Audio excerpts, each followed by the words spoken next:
E o assunto agora é o escândalo do INSS. O PT iniciou uma campanha nas redes sociais culpando o governo Bolsonaro, do PL, pelas fraudes e irregularidades envolvendo os descontos de aposentados. Divulgada no perfil oficial do partido no X, a série intitulada Verdades sobre o INSS é composta por 4 vídeos. Cada episódio aborda um aspecto das acusações: congelamento de benefícios, descontos indevidos na folha de pagamento, fraudes durante o governo anterior e envolvimento de chefias do INSS em esquemas ilícitos. Do outro lado, Bolsonaro tem gravado vídeos com aposentados sobre o escândalo. Com o slogan "A aposentadoria é sagrada, quem rouba não cuida", o projeto está sendo conduzido pelo marqueteiro Duda Lima e por Fábio Weingarten, advogado de Bolsonaro, segundo o Globo. A ideia é mirar associações e sindicatos ligados à esquerda. Ainda falando sobre este jogo de empurra entre lulistas e bolsonaristas, vamos exibir agora um vídeo do senador petista Randolfo Rodrigues, líder do governo Lula no Congresso, em que ele fala durante uma audiência no Senado a respeito da linha cronológica do escândalo do INSS. Vamos assistir, depois a gente analisa. E a fraude que foi desbaratada e investigada pelo nosso governo diz respeito à revalidação da autorização de descontos de entidades criminosas. Então vamos à linha do tempo desse tema. Sobre esse tema, o dispositivo que estava na MP 871 teve várias propostas de alteração e de supressão, e não foi somente de parlamentares da base do governo não, ministro Volney. Eu estou aqui, olha, meu querido... Eu tenho aqui uma emenda a essa medida provisória no mesmo termo, do meu querido colega, deputado Luiz Carlos Mota, hoje do PL, foi nosso relator do orçamento. E não quero fazer nenhuma acusação ou ilação em relação a ele. Ele fez uma emenda nesse sentido, obviamente pelas razões dele. Mas esta fraude aqui ocorrida, a fraude ocorrida, a atuação do principal lobista, do famoso careca do INSS, como aparece na imprensa, a atuação dele se dá sobretudo com a captação indevida de dados do INSS. Aí sobre isso é importante ser dito uma coisa, meus colegas senadores. Foi apresentado nessa MP 871 uma emenda. A emenda foi apresentada para que tivesse transparência dos dados do INSS por um deputado do PSB. E o que foi feito pelo então presidente Jair Bolsonaro? Ele vetou esse dispositivo que garantiria maior transparência. É o artigo 124 dessa medida provisória. E essa medida provisória 871, ao final, acabou sendo aprovada. Mas, postergando por 3 anos, até dezembro de 2021, a revalidação dos dados. Mais adiante, teve outra MP, a MP 1006. E é bom de se destacar, o relator dessa MP 871 foi um relator do PL. Hoje, um relator do PL que, inclusive, veio a ser candidato do presidente da República a prefeito de Manaus, posteriormente. Teve outra MP, a MP 1006. O relator, de novo, foi um deputado do PL. Nessa, inseriu no texto um dispositivo que a revalidação dos descontos, ministro, só iria até 31 de dezembro de 2022. O presidente da República de então, o presidente Jair Bolsonaro, não vetou. Mas aí teve uma terceira medida provisória, a 1007. Foi colocado um jabuti nessa medida provisória, revogando a revalidação da autorização de descontos. Foi aprovado pelo parlamento. O senhor presidente da República de então, Jair Bolsonaro, o que fez? Sancionou a medida provisória sem esses vetos. Se um desses dispositivos não tivesse existido, um deles sequer não tivesse existido, nós teríamos desbaratado esse esquema montado no INSS já há 4 anos. A gente separou, antes de passar a palavra para os nossos analistas, a gente separou também um tweet do Felipe Moura Brasil sobre justamente este vídeo que mostramos agora do Randolfo Rodrigues, com base na análise "Esquerda brigou, Bolsonaro sancionou". Entenda os fatos e acesse as provas que ele publicou em O Antagonista. Vamos colocar o primeiro print, produção? Aí está. Ele diz o seguinte, abre aspas: "Mentiras, verdades, omissões e confusões do senador Randolfo Rodrigues. 1. Fraude foi desbaratada e investigada pelo nosso governo. Errado. Foi exposta pelo repórter Luiz Vassalo, a quem auditores concursados do CGU seguiram abrindo o processo. A PF veio atrás. 2. MP 871 e MP 1006 adiaram a revalidação da autorização de descontos. Correto? Mais uma omissão. Fizeram com isso base em emendas dos deputados de esquerda Wilson da FAET-MG, do PSB, e também defendidas pelo PT. A segunda, assinada também por Volney de Queiroz, hoje ministro da Previdência. Próximo fato. Relator veio a ser candidato de Bolsonaro a prefeito de Manaus. Correto, mas confuso.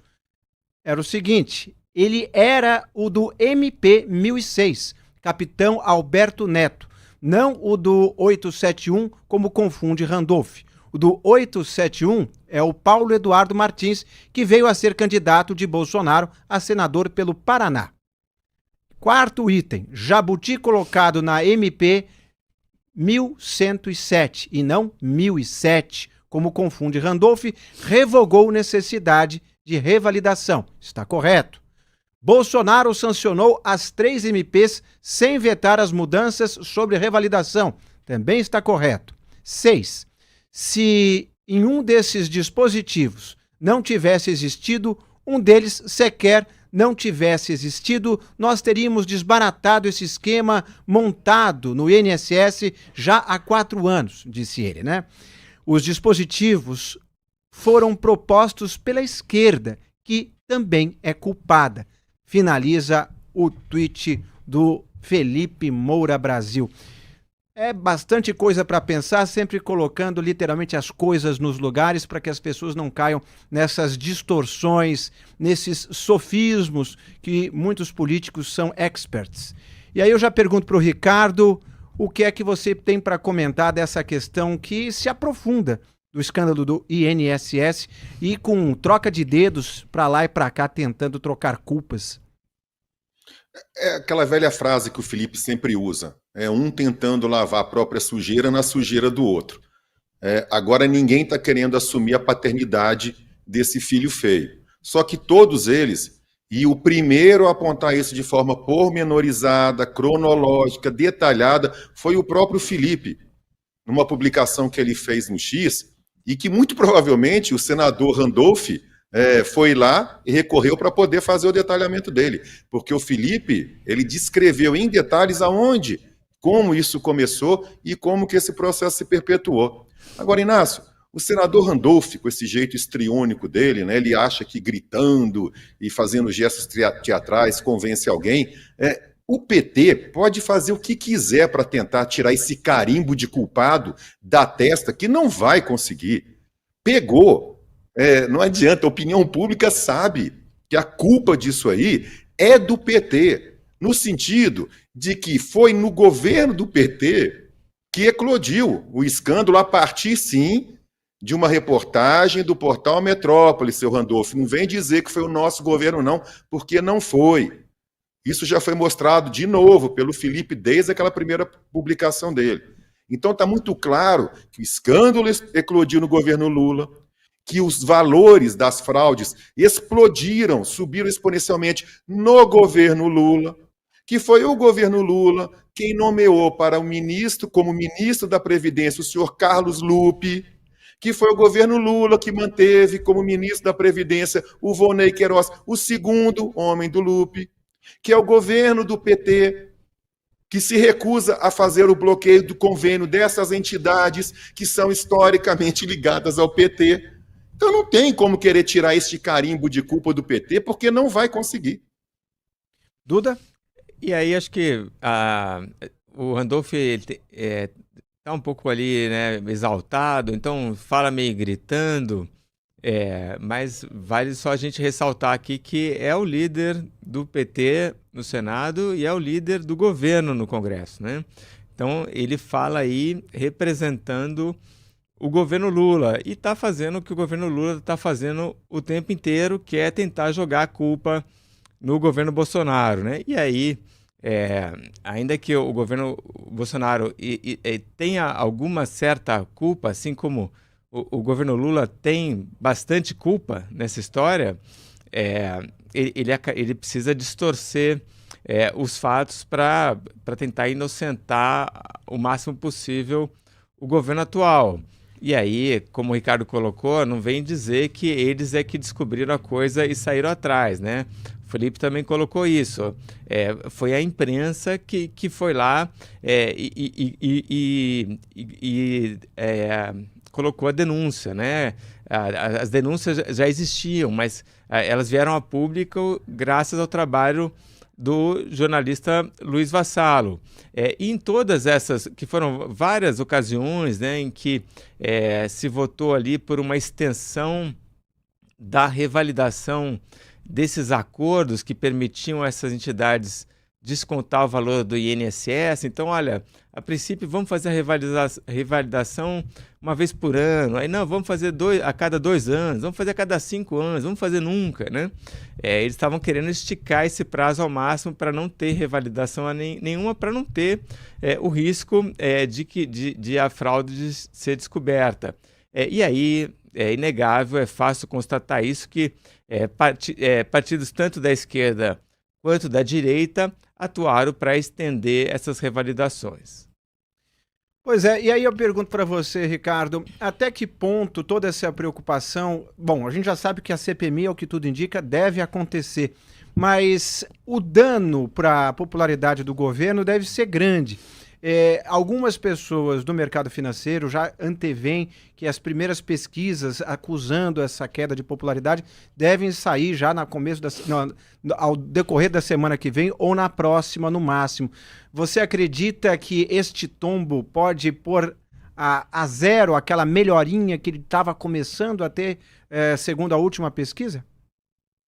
A minha opinião é que sim, nesse sentido de que aquela possível melhora esteja sendo anulada por esse escândalo, sim. Eu não sei se esse escândalo por si só é capaz de derrubar ainda mais aquela queda de popularidade que já era verificada por todas as pesquisas anteriormente. Se lá naquela história do Pix o estrago foi enorme, foi gigantesco, porque você acertou indiscriminadamente de norte a sul do país praticamente toda a população brasileira, e principalmente o maior espectro do eleitorado, que é aquele que ganha até 2, 3 salários mínimos, que faz essas operações informais, vamos chamar assim, do Pix, né? Que é o vendedor ambulante, que é o autônomo, é o motorista de aplicativo. Essas pessoas, elas realmente se sentiram na iminência de serem tributadas pelo governo. Aquele estrago foi muito, muito grande. Nesse momento aqui, se você parar para pensar, está sendo atingido, a opinião pública tem entendido que a classe que está sendo atingida agora é uma das classes mais frágeis do Brasil. São os aposentados, são os pensionistas. Quando a gente fala em aposentado e pensionista, já vem logo à nossa memória as pessoas mais idosas, as pessoas mais fragilizadas, as mais esquecidas pelo governo, que têm aposentadorias pífias, que têm que arcar com remédios caríssimos, que não têm atendimento nos postos de saúde. E aí você imagina, então, vir um bando de ladrão com a conivência do governo, ou dos governos, como queiram, mas a gente está falando, de novo, um escândalo que eclodiu agora. E aí a gente vê essas pessoas serem atingidas no pouco que já ganham, é um golpe muito duro. Duda? São vários grupos populacionais ou grupos eleitorais que vão se distanciando desse governo, né? Se é que já não estavam fora, né? Mas assim, alguns que apoiavam estão cada vez mais cortando esses laços com o governo Lula. Então, na ocasião lá da monitoria do Pix, da vigilância, né? Era isso aí, eram os comerciantes, pequenos comerciantes, muito trabalhador informal, que usava o Pix e não declarava imposto de renda. Então, essa turma já deixou de apoiar o governo. Agora, aposentados e pensionistas, muita gente preocupada e achando, entendeu que com muita razão, que foi aí uma falha ou uma inação, no mínimo, do governo Lula nessa história. E também teve um outro grupo de eleitores que também se distanciou desse governo, que é o das mulheres, né? As mulheres também as pesquisas mostram uma desaprovação crescente, muito porque elas percebem mais o aumento dos preços, né, dos alimentos, principalmente no supermercado. Então, tem vários grupos de eleitores aí que estão cada vez mais descontentes com esse governo, e aí o governo pensando aí em como conseguir reverter essa situação. É interessante que a Gleisi Hoffmann diz que a CPMI pode atrasar o ressarcimento de lesados por descontos indevidos em aposentadorias. Ela disse isso aqui no Globo, talvez tentando jogar a opinião pública contra a CPMI. Olha aí, vocês não querem fazer CPMI, vai demorar para trazer o dinheiro. Enfim, são as ferramentas que os governos têm para tentar adiar ou levar a narrativa para um lado ou para o outro. E ontem, durante a mesma audiência no Congresso, que estamos falando do INSS, né? O Rogério Carvalho, líder do PT no Senado, falou sobre a possibilidade da bancada petista endossar a instauração da CPMI. O parlamentar condicionou o apoio à inclusão nas apurações de possíveis irregularidades ocorridas durante o governo Bolsonaro. Vamos assistir. Portanto, eu acho, meu líder, eu quero dizer que na condição de líder do PT, nós vamos defender que o partido participe dessa CPI, mas não uma CPI para avaliar e para fazer disputa e palanque eleitoral, mas para investigar e apontar os responsáveis e botar na cadeia aqueles que roubaram os aposentados e pensionistas do INSS. Essa é a nossa finalidade. Por isso não pode ser um objeto, um fato determinado que segrega este ou aquele governo. Tem que ter um fato determinado para que a gente possa assinar com todo gosto e todo desejo de fazer justiça, porque foi neste governo que nós colocamos para o público em todas as matérias, só foi possível por conta deste governo respeitar a lei de transparência, a lei de acesso à informação. Tá certo? Portanto, eu quero aqui dizer que o nosso partido, se mudar o fato determinado desta CPI, para não ser uma CPI, para fazer palanque político de um lado, mas sem nenhuma intenção de restabelecer, para restabelecer o direito dos aposentados de terem de volta aquilo que lhe foi tirado indevidamente e para a gente colocar na cadeia e para a gente punir quem de fato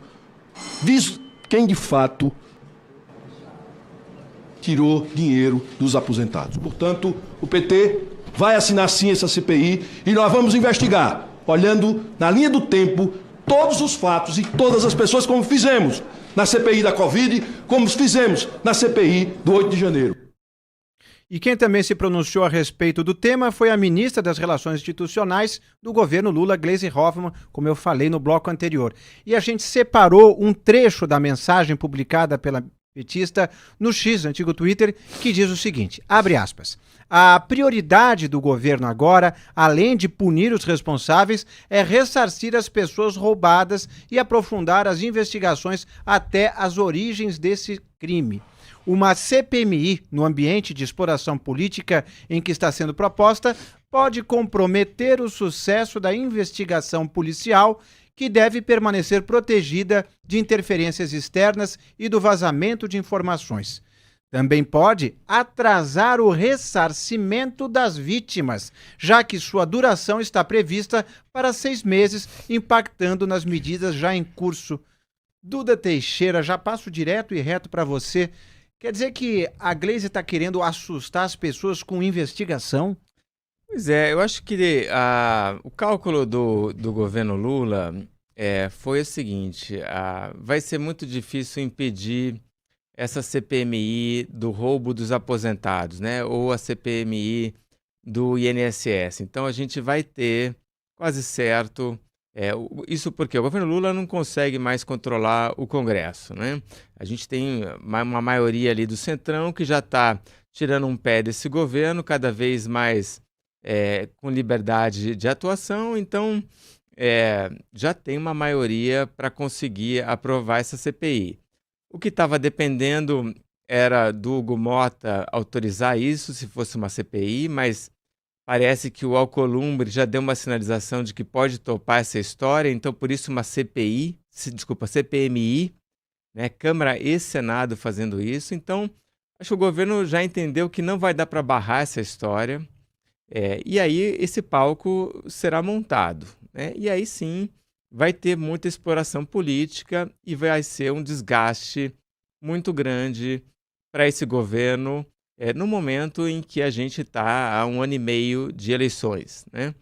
E aí, qual que foi, eu acho que a mudança de postura do governo? Falei assim, puxa, se a gente deixar a CPMI na mão da oposição, vai vir, vão jogar bomba o tempo inteiro na gente. Então é melhor a gente aceitar isso, tentar emplacar o presidente da CPMI ou o relator, né? Então, para a gente conseguir controlar da melhor maneira possível, e vamos subir nesse palco e ficar atacando o governo Bolsonaro o tempo inteiro, né? Não importa a questão aí da investigação, dos fatos em si, a gente vai distorcer o que for preciso, e toda vez que a gente pegar o microfone para dizer, é o que o Randolfo Rodrigues fez agora, né? Então tem essa mudança de postura, porque obviamente eles já perceberam que vai ter um desgaste grande nessa história, e aí a ideia é tentar jogar o máximo possível a conta para o Bolsonaro, para o Lula não ter que pagar isso daí. Ricardo, até que ponto essa CPMI traria, de fato, fatos novos na investigação e até que ponto ia ser apenas um ringue com visibilidade para os dois lados se atacando parte a parte? Para mim, dado o histórico de todas as CPIs anteriores, ou a maioria das CPIs, vai ser isso aí, vai ser palanque para um ficar atacando o outro. Agora, Inácio, das duas manifestações, a do senador Rogério Carvalho e a da Gleisi Hoffmann, eu sinceramente, eu não sei qual que me causa mais irritação. Eu não sei qual delas é mais inapropriada, assim. Porque vem o senador falar que, de novo, a história de que graças ao nosso governo, né? Graças ao nosso governo, porcaria nenhuma. Isso já está mais do que claro. Mas quando ele vem dizer, porque o que ele disse é o seguinte, este governo, ele se coloca que este governo fez um favor de obedecer à lei de acesso à informação. Senador, o senhor vai me desculpar, o senhor não fez favor nenhum, o governo não fez favor nenhum. A lei está aí para ser cumprida. Não cabe a governo nenhum, não cabe a governo Lula se recusar a prestar informações de acordo com a lei de acesso à informação. Isso não é favor, isso é obrigação, o senhor não tem como impedir, o governo não tem como impedir. E ele se coloca como se não, tá vendo, foi a nossa permissão que permitiu isso. Essa já é irritante o suficiente. Aí vem a Gleisi e fala assim, olha, se tiver CPI, o ressarcimento, que eles nem sabem como, Inácio, não foi definido ainda. Qual que é o formato, como que vai ser dado? Eu quero ver, inclusive, se esse ressarcimento vai sair do bolso do bando de ladrão ou vai sair dos próprios aposentados. Mas aí vem ela dizer, olha, se tiver CPI, sabe o que é, né? Pode atrasar, talvez vocês não recebam. Gente, isso é indigno. E Rogério Carvalho, né, diz ali mais ou menos que o governo obedece à lei de acesso à informação, né? Nós somos um exemplo aqui de transparência e é uma ova, né? Esse governo já começa com a negação de divulgar a lista das pessoas que participaram da festa ali no salãozão do Itamaraty na posse do Lula, né? Tem a posse do Lula, em seguida tem o baile ali no Itamaraty. A imprensa pede acesso à lista dos convidados e eles já não entregam, né? Então, assim, no dia da posse já tem uma negação de informação. E depois outras tantas, né? A gente fica aqui o tempo inteiro pedindo, por exemplo, a agenda da Janja, com quem que a Janja se encontra. A gente não recebe essas informações. Tem muita reunião que o Lula também faz, né, com empresários. Aliás, quando ele bate a cabeça, né? A gente fica descobrindo, às vezes, depois de reuniões que ele fez, por exemplo, com aquele empresário Seripieri, que é só porque deu um chabu e a gente descobre que ele estava se reunindo com as pessoas, mas estão negando também, né? Não tem esses registros das reuniões oficiais. Então, assim, dizer que o governo Lula é exemplo de transparência é uma distorção completa da realidade. Aliás, ainda falando sobre essa questão da transparência, uma das grandes pedras de toque da campanha eleitoral do Lula era justamente aquela questão de decretar sigilo de 100 anos, que o governo Bolsonaro era pródigo, ele declarava isso para tudo, para torto e direito, e que se danasse essa questão da lei de acesso à informação. E aí, quando ele assumiu, como você mesmo disse, deu vários exemplos de não acesso. E o público também não percebe isso? Isso também não afeta a popularidade do Lula, o Ricardo? Ou isso é muito nichado? É muito para quem é politizado? É para quem está acompanhando muito no detalhe a política? Você acha que isso resvala na imagem do Lula, na popularidade, nessas pesquisas que saem de tempos em tempos? Não, Inácio, não acho não. Como você disse, é muito nichado, sim. Muito pouca gente, uma pequena, uma ínfima parcela do eleitorado entende desses detalhes, está preocupada com esses detalhes. No caso do sigilo, um pouco maior, né, fica um pouco mais amplo, porque acabou virando muito meme. A questão do sigilo entrou na mesma relação das outras promessas de campanha que não foram cumpridas, como, por exemplo, nomear o ex-advogado Cristiano Zanin por STF, como aquela história de que todo mundo ia voltar a comer picanha. A questão do sigilo entrou muito nessa onda da brincadeira dos memes. Então, espalhou mais. Mas essa questão de lei de acesso de informação e tudo mais, não, como você falou, é muito nichado. Muito pouca gente compreende e está ligada nisso. Infelizmente, deveria ser mais.